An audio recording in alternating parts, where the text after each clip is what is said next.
All right, welcome everyone to another Snap Raise Live Leaders and Legends episode. You see the Adolfo Camarillo softball campaign page there, and we have perhaps the greatest to ever do it at Adolfo Camarillo High School, Jessica Mendoza, joining us today. A fantastic list of accomplishments that most of the people here would certainly be familiar with. We've got people from Hawaii to Massachusetts to North Carolina to Illinois and everywhere in between. So give a shout out to Charity Ballard and to Deanna K. Rubin and Tony Lishka and all sorts of people who are joining us today. We've got people still pouring in. We've got over 70 people right now, and again, they're still joining. So Jessica, we appreciate you joining us today.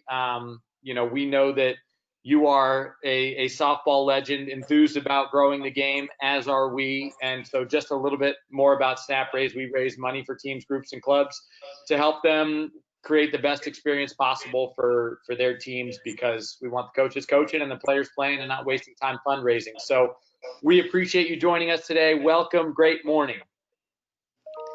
I'm so excited to be here, and honestly, the fact that you are doing what you're doing, JT, and the entire organization is huge, because I mean, you nailed it. There's so many high school teams, club teams, I mean, just at every level that need help, and the fact is they just want to play, and you have to do all these other things to be able to get the means to be able to do it. So I'm grateful to be a part of this, especially because of what you guys are doing.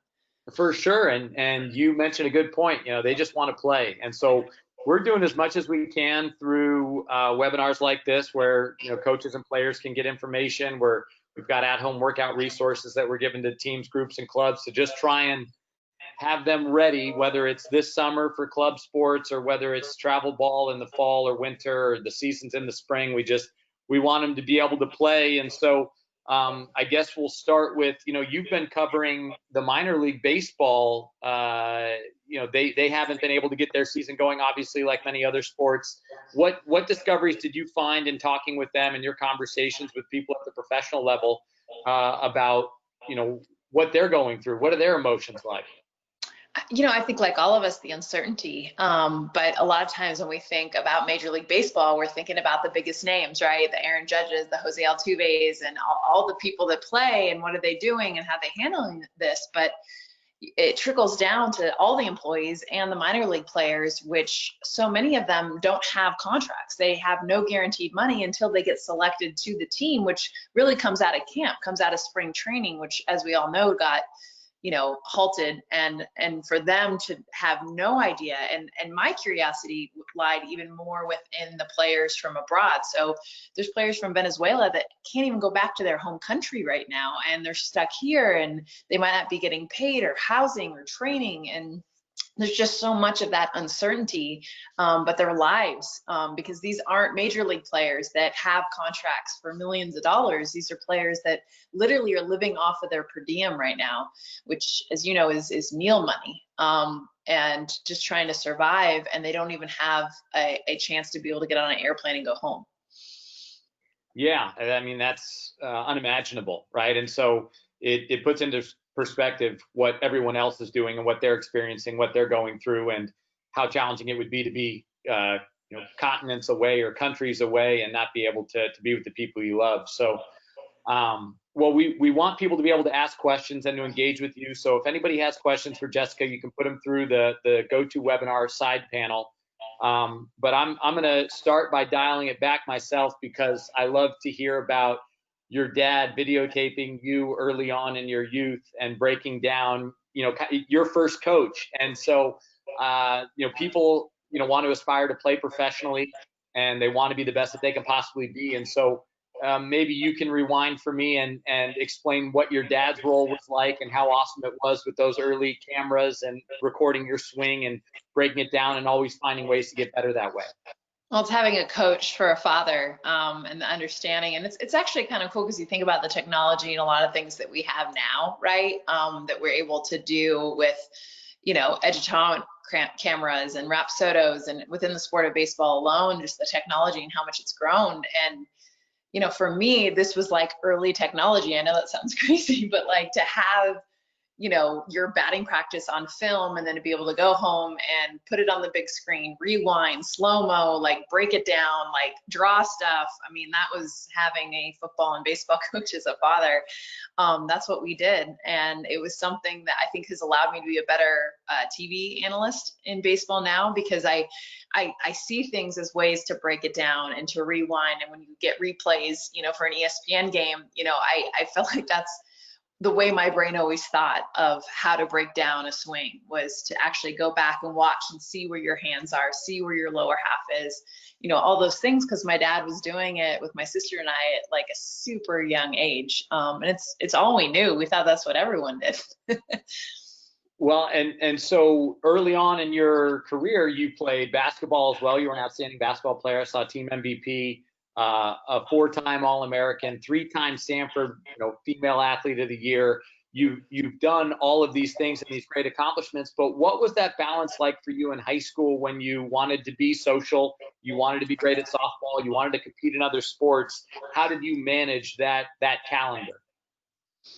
Yeah, I mean, it was kind of all I knew. I mean, I played every sport possible as a kid too, just everything, you know, because I was just super active, super hyper.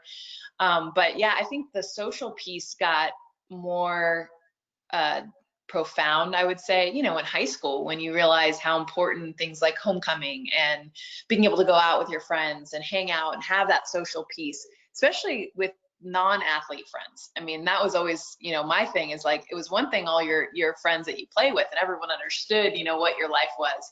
But I had a lot of friends that weren't athletes, and they're always like, practice again, another tournament in Orange County? Like, oh my gosh, like this is unheard of. And especially back then, because I don't think, you know, people really realized when you were playing high school sports how serious it was. And none of my friends, I think, realized that it would lead to college and lead to the Olympics. And so they're just thinking this is like a hobby and you're going to miss this party this weekend. Like, what are you thinking, you know, or a dance, or, you know, all these super important things that when you're in high school, that's like everything. But for me, it wasn't really an option. And I knew what I was blessed with is I was able to kind of find my real friends, because the ones that cared if I was at the party or if I could go and do all the things that they were doing, and that was the basis of our friendship, then it didn't last very long. But the ones that knew, like, hey, this is something she's passionate about, she's going to do big things in this, and I'm here for her when, you know, she's back, you know, on Tuesday, or, you know, whenever she's around. So it helped me kind of filter out my life too, because there was a lot, you know, you are trying to balance a lot. I think the school piece was probably the most difficult, just because, you know, it's not fun to be studying for the SAT. And, you know, I took it 3 times to be able to get the score I wanted to get into Stanford. And that was not fun. But it's that determination of like, how do you want to differentiate yourself? Like, if you want to stand out, you're saying that you want to be successful. Well, then you can't do the easy things that everyone else is, you know, choosing to do. Like, when it gets hard, you see people drop off. And to me, when it's hard, that's your opportunity to say, heck yeah, like bring it on, because it's going to allow you to differentiate yourself from all those that just want the easy kind of whatever's comfortable. That's my road. I always wanted okay, if this is hard, that means a lot of people aren't doing it. Your energy, enthusiasm, stage presence, message is all like absolute fire right now. So I love it. I'll say that. You talked about getting into Stanford and having to take the SAT 3 times, and you perhaps reveled in the difficulty, because then you know that you've earned something. And I coached there on the football team in 2010, and I know the recruiting process just funnels and funnels and funnels. They have to cast a really wide net, and then, you know, consult players and parents on what classes to take and how to get in. Yeah. And so we've got a question from Ed Landano, who's wondering what coaches look for in film, and then what you would include in your correspondence with coaches when, you know, you want to go somewhere and you're eager to hopefully play for them in the future.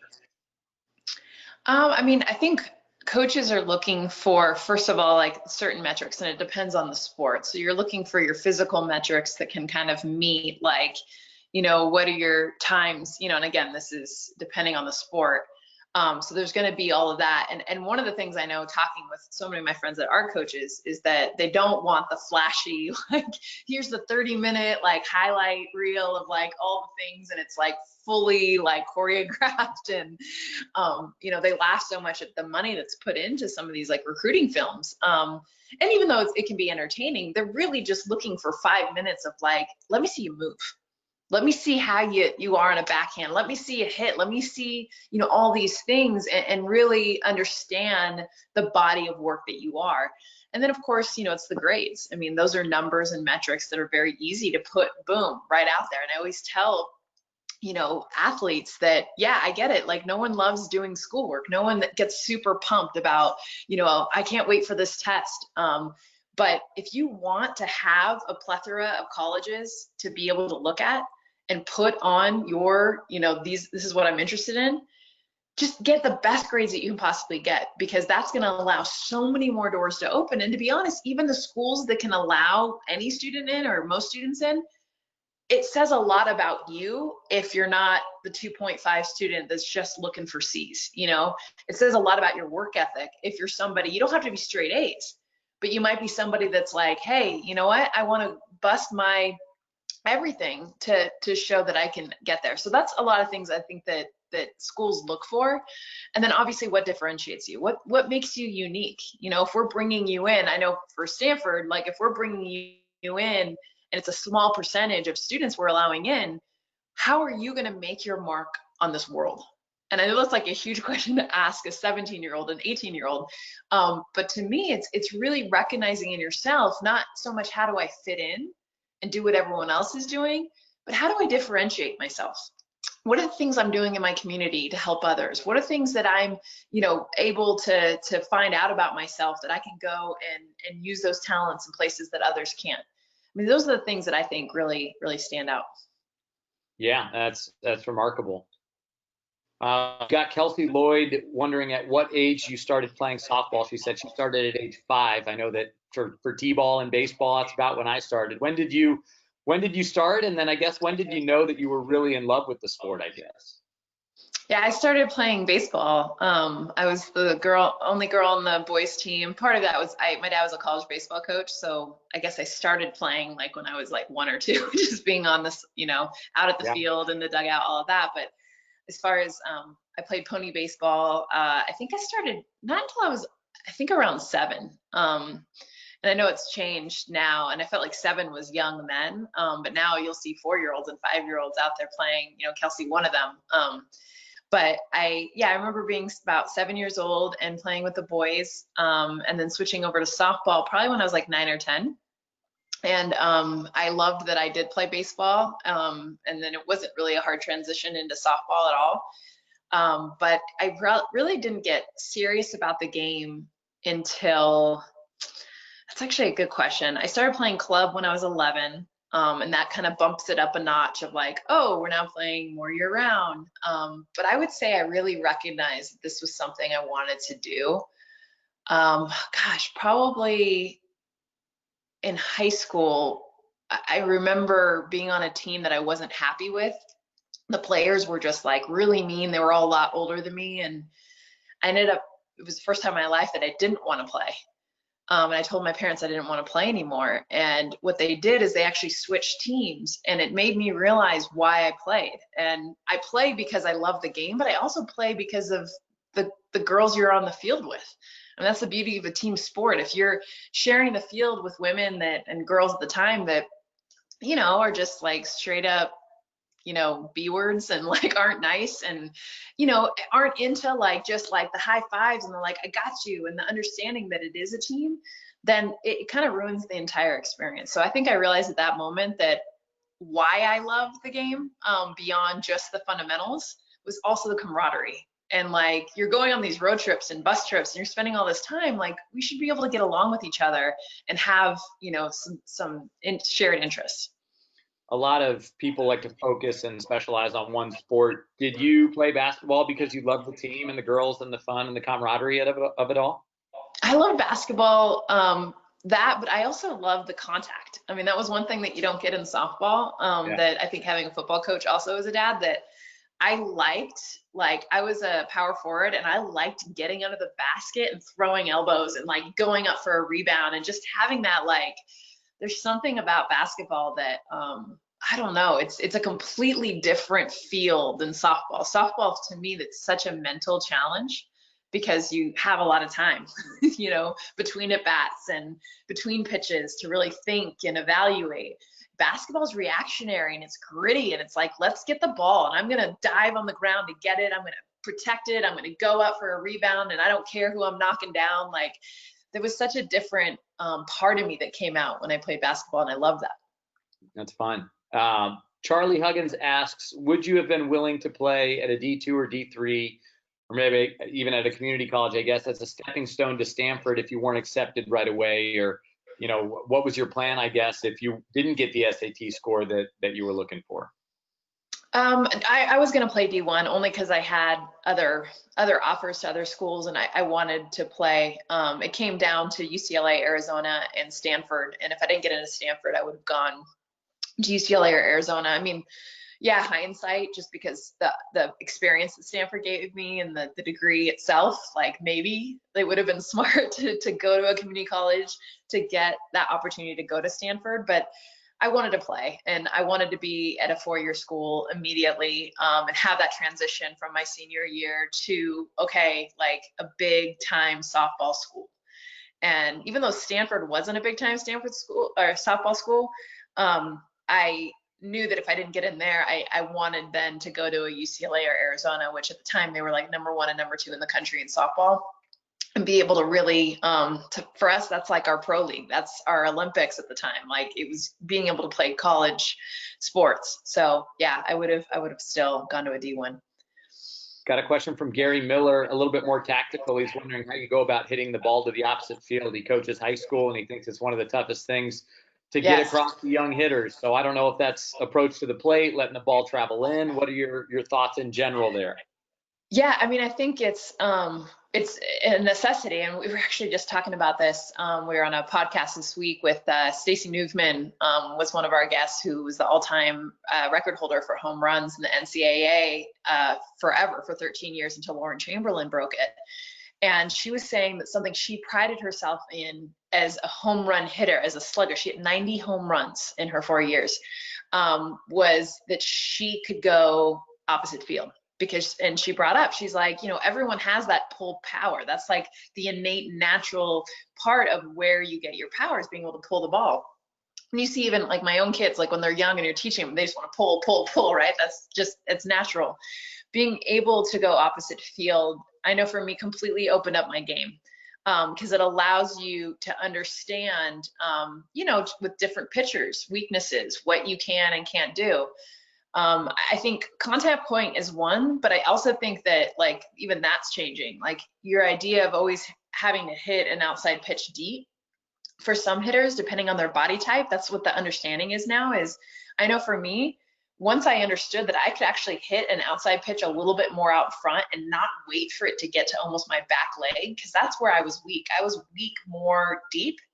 But if I got things out front, Justin Turner talks about this with the Dodgers all the time. He'll hit an outside pitch more out front and set that up to be able to still hit it up the middle, and not always think that you have to hit the outside pitch to, if you're a right-handed batter, right field, that you can actually get that pitch and hit it into a gap, hit it up the middle, depending on your body type. So kind of experimenting with different pitches in different locations and your own strengths of where your body's contact point needs to be able to get to that pitch. I think that's everything. Once I realized that because I was so bad at hitting the outside pitch, but it was because I always set up that tee that had your contact points with outside, middle, and inside was here. Once I realized it was actually a little bit even, that I could get to an outside pitch a little more out front, and that's where my power was. That's where my muscles could kick in. Oh my gosh, that pitch opened up to me in a way that I would start drooling over that pitch. It wasn't just always inside. It was like seeing that pitch, recognizing that that's how I can have power to the opposite field. I'll tie that into the multiple seasons of batting over 470. I mean, that is unconscionable for people. So what is the game like when you are having that rate of success? And what is the mindset like? Because so many times people think, surely I can't sustain hitting 350 or 400, or I'm running hot and eventually I'll go back down. So, what's it like playing that way? And then what was your mentality?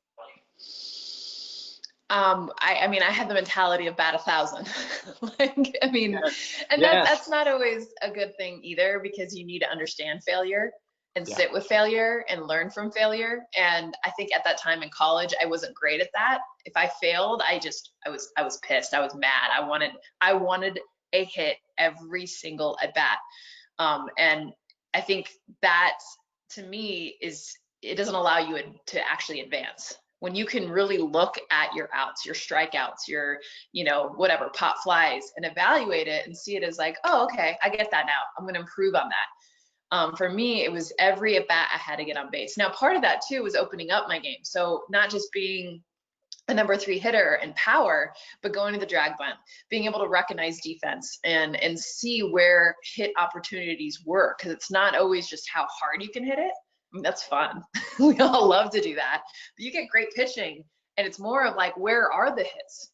Where's the defense playing me? Where, are the corners back? I was a left-handed hitter, so I had the advantage of being closer to first, but I would go to the drag at least once a game, even sometimes just to mess with the defense, like show them the drag, and I'd watch the corners go, really? Like, you're gonna make me come in? And be like, yep, come on in, I'm gonna hit it right by you.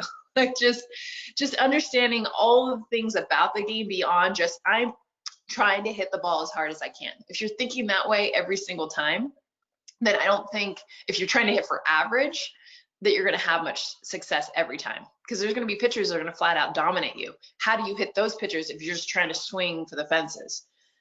So part of my game was just understanding like where the holes were, and recognizing maybe it was just about putting the ball in play on the left side of the field because they were shifting me over, whatever it might be. And that was more my game. My priority wasn't the long ball, even though that came, and that was really fun. My priority was definitely like get on base and help my team. Well, we've got someone listening with their daughter, and so they just wanted to say thank you for doing this and for talking about the girls that you play with. The 10-year-old daughter is listening, and now the parents are able to say, like, I told you so. That's what it's about. It's about the teamwork and the camaraderie. So I'm glad you've enjoyed that so much. And we've got a question from Kaylee Myers asking, how important do you think it is to be a multi-sport athlete? Oh, it's huge. I mean, to be honest, we talk about this because it's getting less and less and less. And a lot of that, I get it, is the demands on the parents of, if you're going to play basketball, you're playing year round. Where do you even fit in? Your life becomes, I'm experiencing this now as a parent, is where does your life come in? Where if your child's playing multiple sports, like, you lose part of your life because it's not just seasonal anymore. It's all the time. And especially if your child's good at it, then there's the expectation that they need to play beyond the couple months of the season. But it is so worth it for a variety of reasons. I would have picked basketball. Like, basketball was my sport. It was what I was passionate in. And I know it sounds silly, but also snowboarding. Like, I was like super into snowboarding, wanted to be a pro snowboarder. If it was up to me, that would have been what I put like my entire everything into. But the fact was, I was snowboarding in the winter, I was playing basketball, I was playing softball, and basketball gave me the explosiveness that really allowed me to be a power hitter. I remember the moment in high school when I really recognized my legs and the power that they had was when I was going up for rebounds, and just that explosion of feeling my quads triggering. And I transferred that over to my swing in softball. And those are the things that I think, when you're repetitive drills and you're doing the same thing in the same sport all the time, there's almost like, I don't want to say an atrophy of your muscle, but like just this like feeling of like, okay, this is how I trigger this muscle, because you're doing the same movement. When you implement other sports, you also implement other movements you would never do within the other sports you play. And so I know it helped my game get to another level on a power wave, because I played basketball and I was using different things.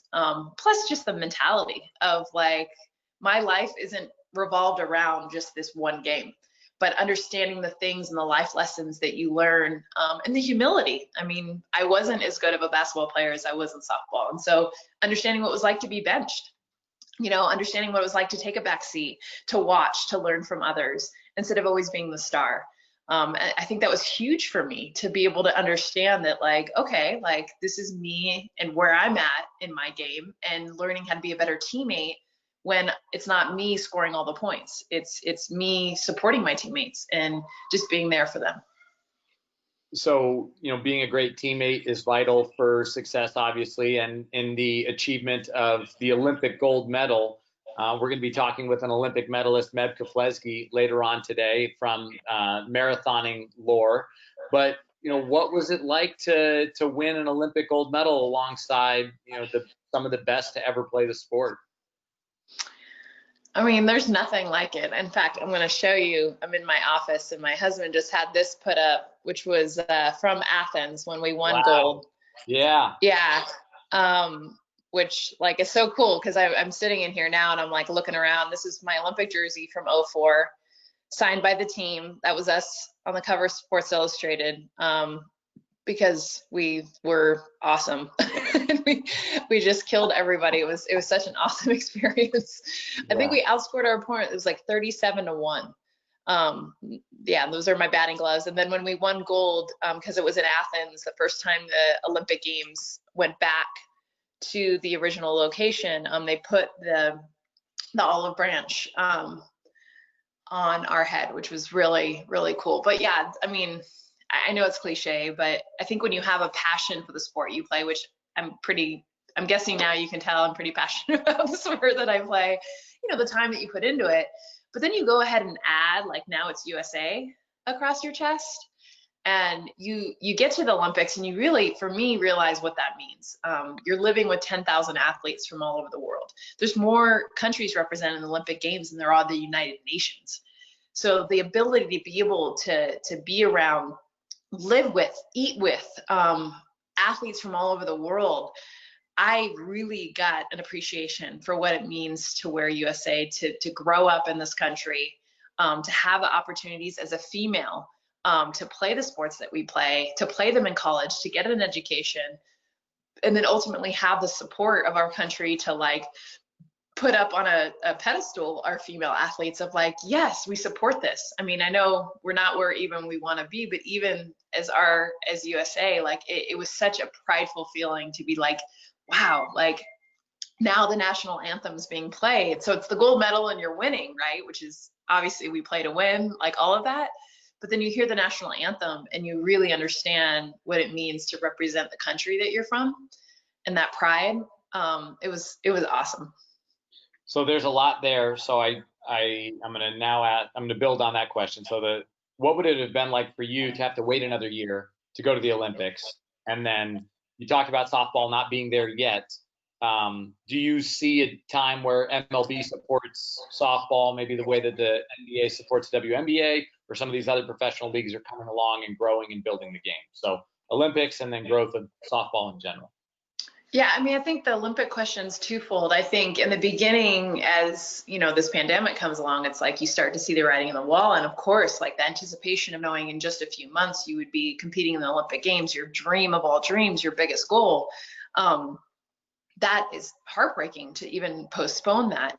However, I do think in talking with all of the athletes, not just Olympic softball players, but so many Olympic friends of mine that are still competing, they were so relieved because no one's able to train. I mean, the way that you want to train, to be able to go to the facilities, to go and get at bats and face anybody but a tee. And that's how you're entering the biggest moment of your life.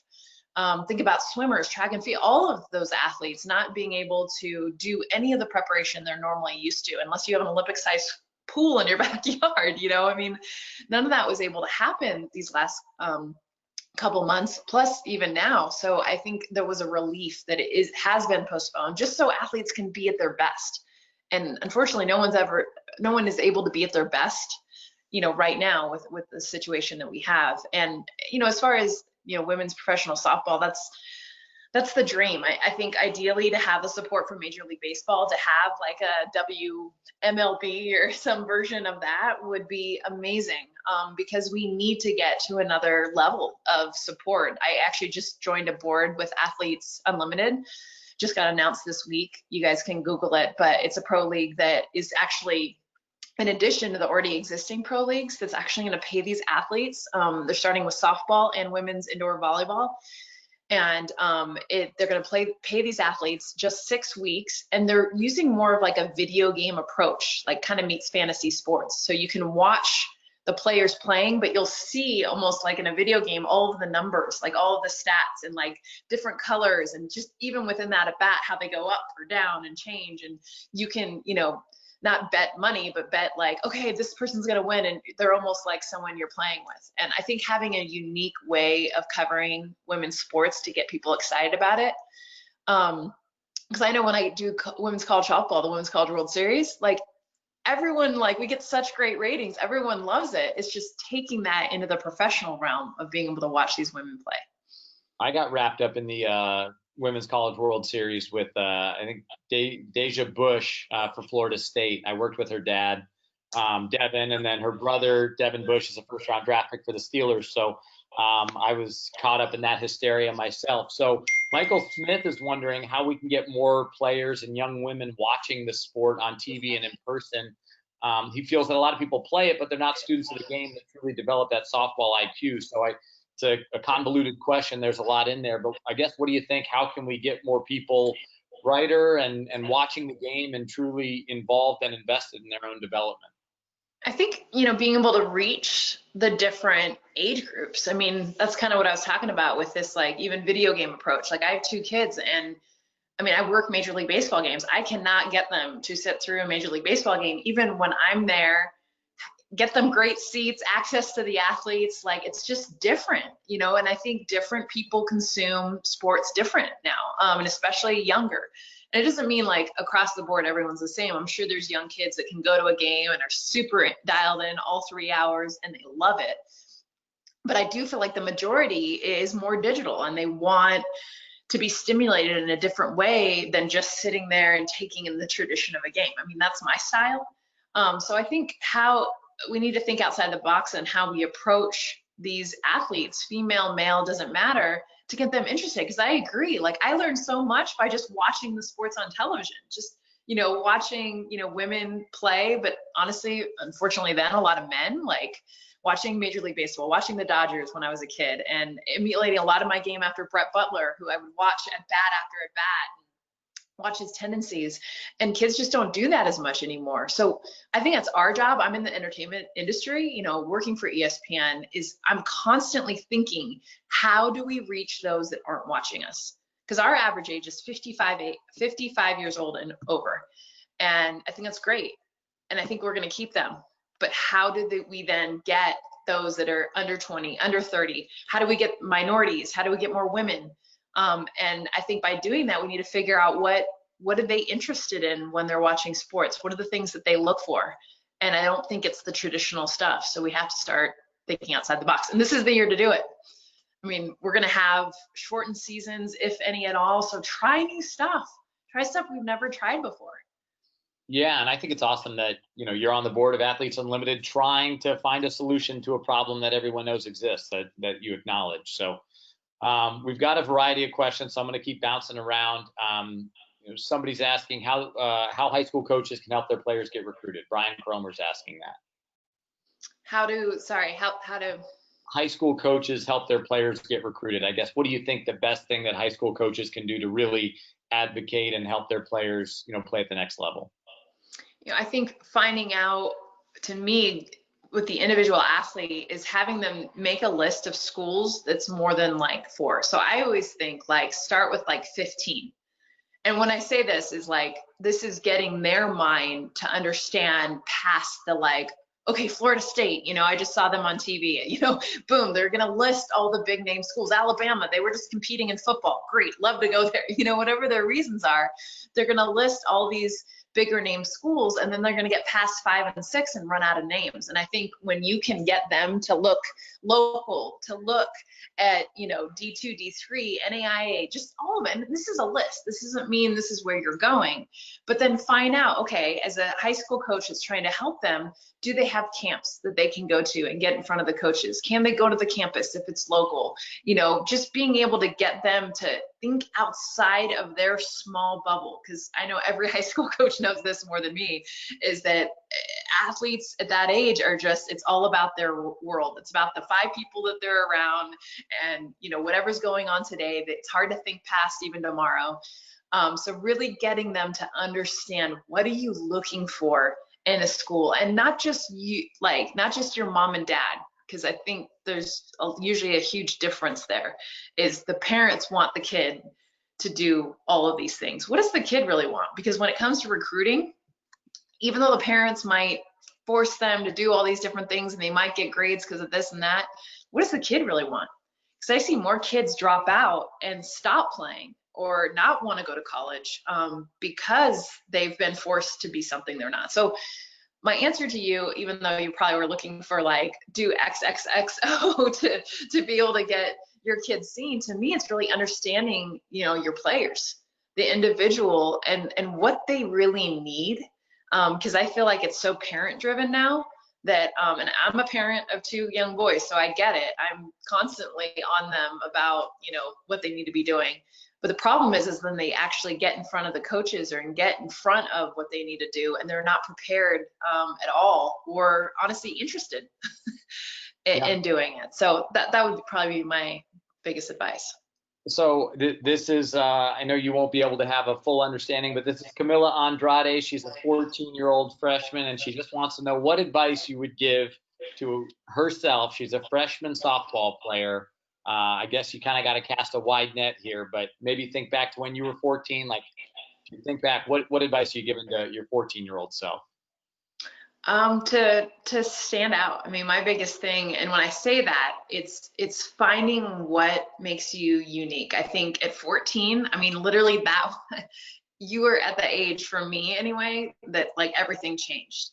Because at that age, I was still like wanting to, be the cool girl, fit in, like be like everybody else. And I realized, I actually heard Dot Richardson and Lisa Fernandez speak at a event when I was 14 years old. And I remember Dot got up there and she was super passionate and just like exuded all of this amazing energy. And she was an orthopedic surgeon along with being an Olympic gold medalist. And the way she talked about the game, the way she talked about life, I was like, oh my gosh, this is amazing. And I was sitting with my teammates, some of my BFFs, and I'm just looking at them like, isn't this amazing? And they're like, is she wearing a scrunchie in her hair? Like, who talks about themselves in the third person? I mean, they were just tearing her apart.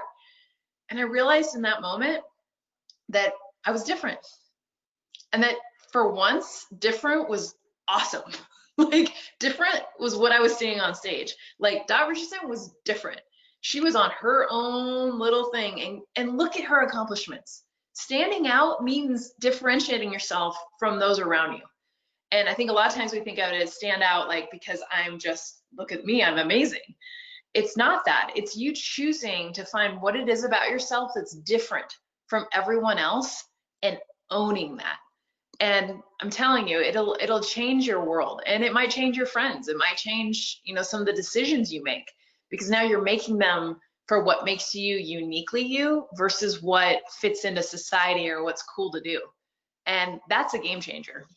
When you can figure that out, especially at your age, because you've got some awesome years ahead of you, and some really important decisions that you're going to be asked to make, is figuring out what makes you stand apart from the rest. And it might be something that is totally odd and out there, or who knows what it is, but owning that and being confident in that, and making decisions based on that, not what your friends are telling you to do.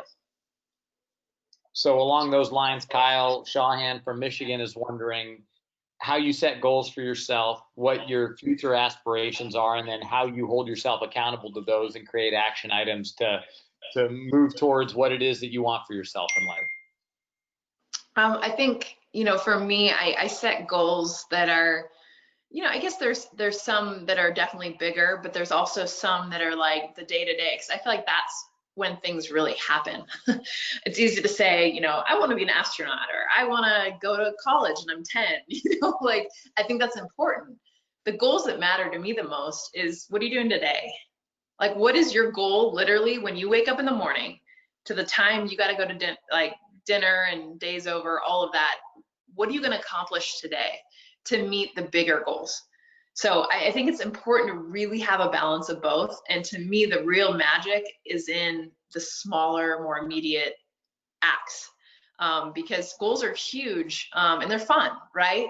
To really think about, like, what are the things that I want to do in life? I think that's awesome. But it's really not anything more than a dream unless you wake up in the morning and actually take action. And recognize this, to me, with goals, it's when you can actually do the harder things. I know I touched on this earlier, but when the things that are harder, like, okay, well, today I want to make the varsity high school team. I'll just throw that out there. So that's kind of bigger overall goal. Well, today I'm going to go and I'm going to lift weights and maybe run some shuttles, or I don't know, like do something that's like not fun, not exciting, not coach driven, but actually something that I know that I'm probably doing on my own that no one else is doing. Those are the things to me that are the real goals. Like the real is the immediate action that's not someone else telling you, mom, dad, coach, saying, oh, hey, you got to do this amount of practice, you got to do this much amount of schoolwork. What are you doing to set yourself apart from all of that? That's your own personal immediate goal. Awesome.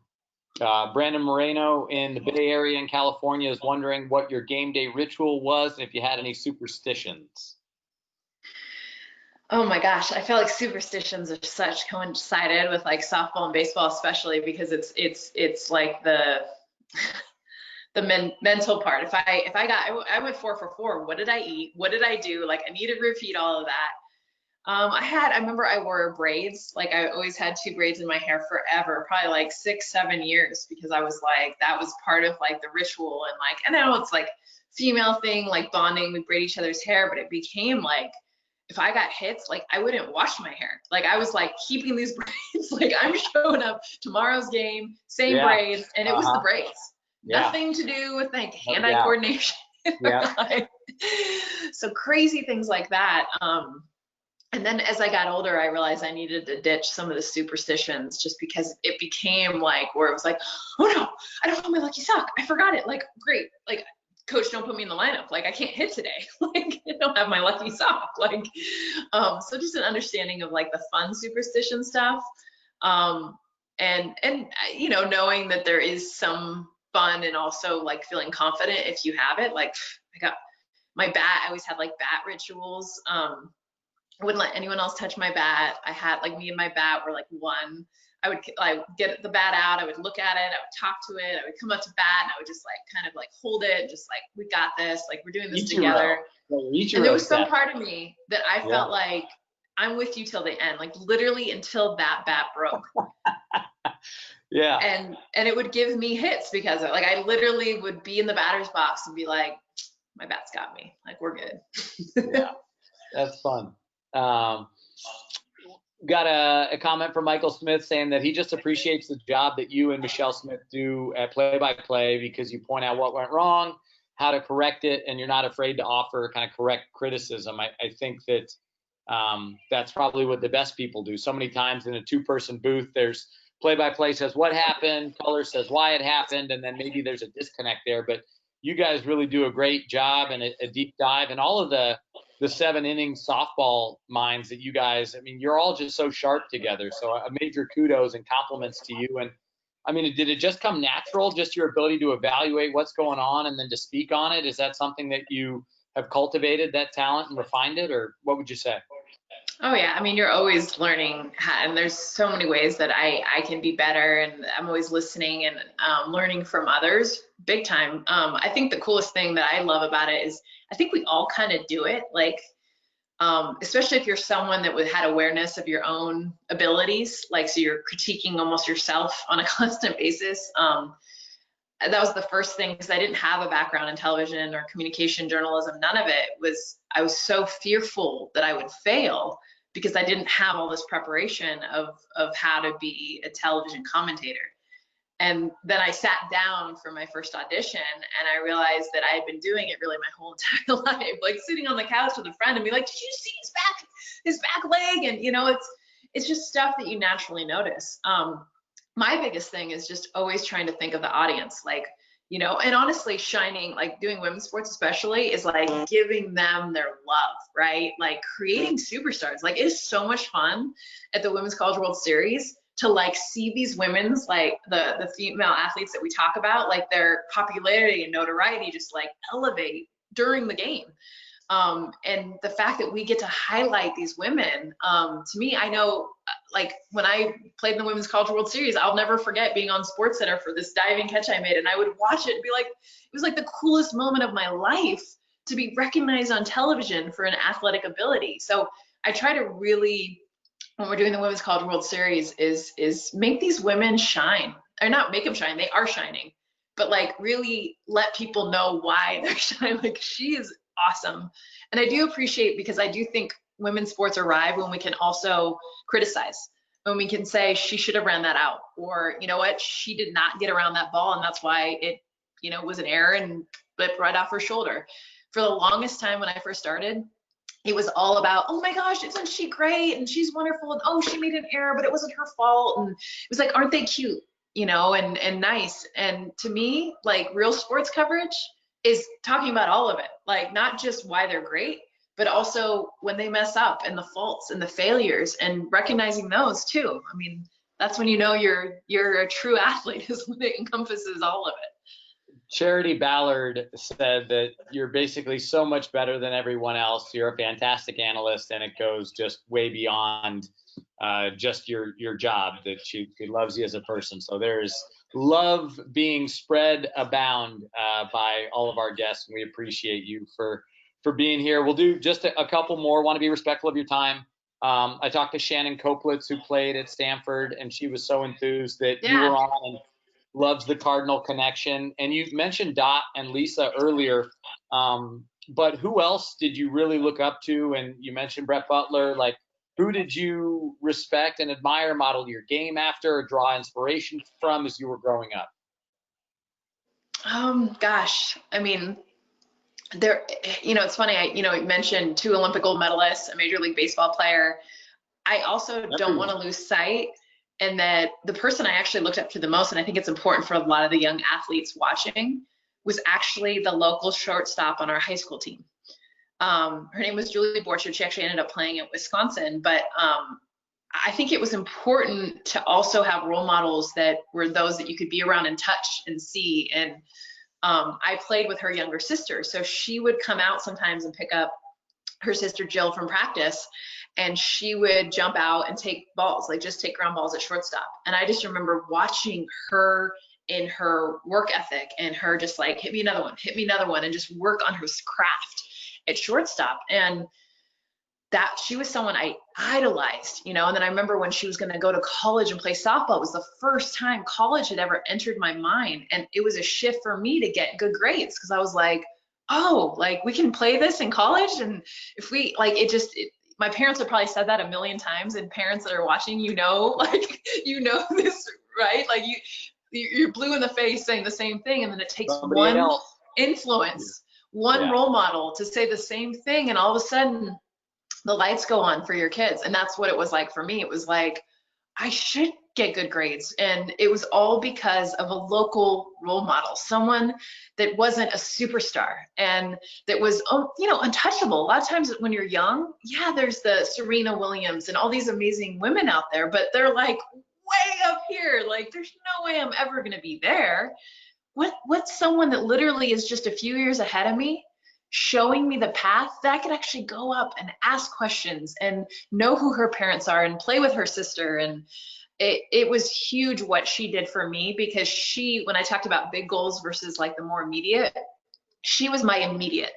I could see I wanted to be the varsity shortstop. I wanted to go to college, and I could see someone that was in my hometown standing right across from me that was doing exactly that. And I think that those role models are just as important as the big name ones.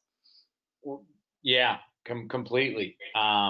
Jocelyn Eisen, one of our attendees, said that she saw Rachel Balkovic's Instagram post yesterday about you helping with the league, and she's pumped and just wanted to say it's so awesome. So we don't normally have people use the questions feature as like comments and praising and giving you love, but That's what they've got for you. So. But it's cool to see what everyone's following. I mean, you mentioned 7 Innings podcast, and Rachel Balkovec, for those that don't know, is the hitting instructor for the Yankees minor leagues, and she's the first female to do that in that position. She's a amazing athlete herself and awesome. I did a whole feature on her for ESPN this year, which was one of my favorite things to do. But I'm glad to know, it's cool to see like the people around this are following someone like Rachel, because she is awesome. Another one, Josh Clark is wondering if you know Margie Wright, the Hall of Fame coach from Fresno State. Of course. Yeah. So Margie, my dad went to Fresno State, played football there. So Margie Wright is the Hall of Fame coach from Fresno State, and he would take me to softball games all the time at Fresno State. And I wanted to go there so bad. I still give Margie such a hard time. Like, I was like, Fresno State, and the way she like coached her athletes, and I mean, they were bulldogs. I mean, the mascot is a bulldog, but they were bulldogs. Like, they were mean, they were rough, they were gonna bite you. And I remember scared to play. Stanford played Fresno State because of the location, 2.5, 3 hours away. We play Fresno State every year, and I hated going there because the fans, I mean, there were no fans like Fresno State. It was a huge stadium, and they were mean, and she would yell and scream and get on the umpires, and I was like, this is a whole nother world. But she is legendary, and I wanted to play for her. I mean, flat out, like, I sent recruiting letters. I wanted so bad. I went to so many games, but they didn't respond back. So I always give Margie Wright a hard time when I see her. I was like, I wanted to play for you so bad, but I think it all worked out. So. You go to the dog pound and get some barbecue there near campus? You ever make it there? Oh, yeah. My dad had so many spots. I mean, it was like a tour every time, flashback for him of his playing days there. Do you still make it out to snowboard? Do you still have that passion for it?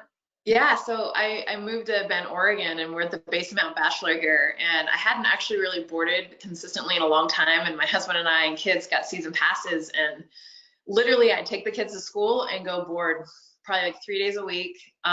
They ended up, of course, shutting down the mountain, but I've been snowboarding. I've probably been 50 times since we moved up here. I literally was living up there. I was take the kids to school, go snowboard, go pick the kids back up. They actually snowboard on Fridays for their school. So they would be up every Friday. So I'd go up with them and just help out with the teachers and stuff. They do their school up on the mountain because we're like 20 minutes from the lifts. So. Well, I'll let you speak your last piece here. I appreciate you coming on. Is there anything that you would say in closing to softball, coaches and athletes around the country that are on with us? We ended up having a little over 100. I know. Awesome. First of all, just that you guys are here, and I can tell like you've done your research. Like, you guys know a lot, not just about me, but just about this entire space, which I think is huge. I think the one thing I would say to the female athletes that are listening, that I feel like I was really challenged with for a long time in my career is, I always use this quote: practice like you're the worst player on the field and play like you're the best. I felt like I was really good at like the humility piece of like always feeling like I needed to be better and I wasn't good enough. I feel like honestly, as women, we're really good at that. Like, I'm not smart enough. I'm not this enough. I need to be better. I think that's good to have some of that because it pushes you to work hard. That insecurity gives you reason to go and do the things to make you better. I do think that we're challenged, or at least I shouldn't say, I don't know all of you, but is flipping that switch on game day, that ability to then have the swag and the confidence that now you've put in the work, you've put in the time, and honestly, at the end of the day, you're good enough. And I think that goes to life. I've had to use it now in television of like really believing when other people think I'm not good enough that I am and I deserve to be there. So having a balance basically of humility and knowing that you need to work hard to get to that next level, but then like finding it inside yourself to, whether it's waking up in the morning and looking yourself in the mirror and seeing a strong, beautiful, like kick butt girl, woman, whatever, that is just as important. So having the combination of both, I always lacked the confidence piece. And then when I found it, when I was able to actually truly like get in the batter's box and be like, girl, you cannot strike me out. Like feeling that, my game went to a whole other level.